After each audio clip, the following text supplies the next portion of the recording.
In this Corona tutorial, we'll simulate a glass frosted film, but we'll do it very simply using the Corona Decal.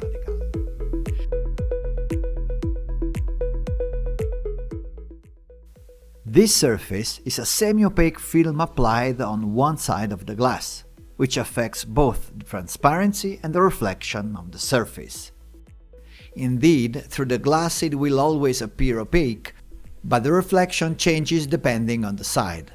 The side on which the film is applied will reflect opaquely, while the side without the film will maintain the glass shiny reflection.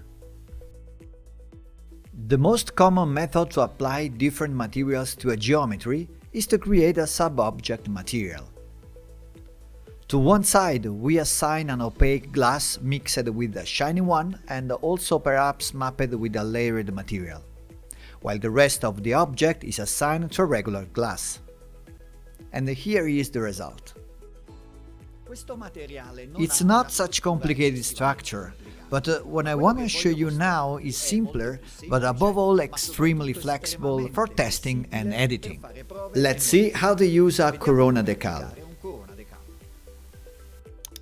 Just start creating a Corona physical material. Select the glass preset and apply it to these boxes.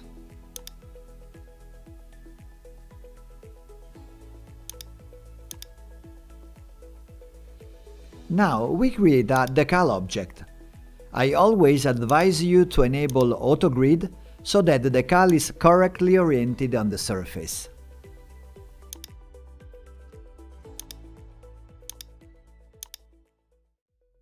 And we place it on one side of the glass.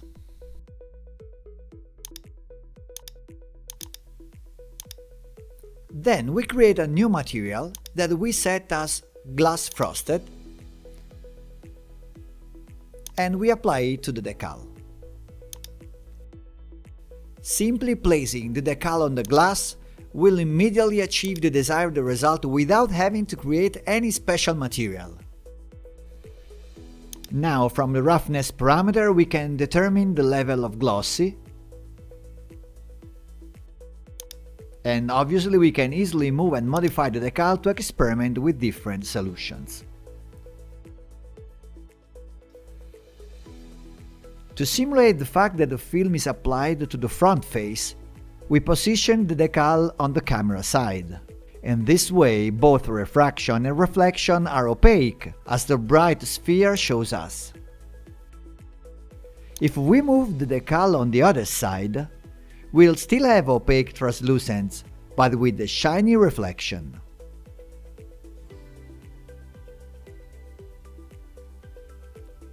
It's important to note that the decal affects any surface it touches, as you can see in this area.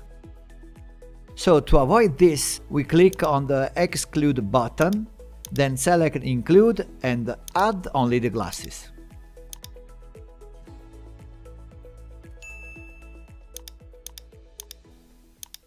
We can also create and overlay multiple decals. Now I'm creating a squared one, to which I apply a new material with a gold preset and also use a black and white map of my logo in the opacity channel so to control the visibility of the material. This way we get a cutout logo. Remember that the most visible decal, the one that has more priority, will always be the one above. As you can see now, in fact, the logo is covered by the opaque decal. To better understand the problem, I change for a moment this material. Here it is evident why we have this result. Now we just have to bring the logo decal slightly forward.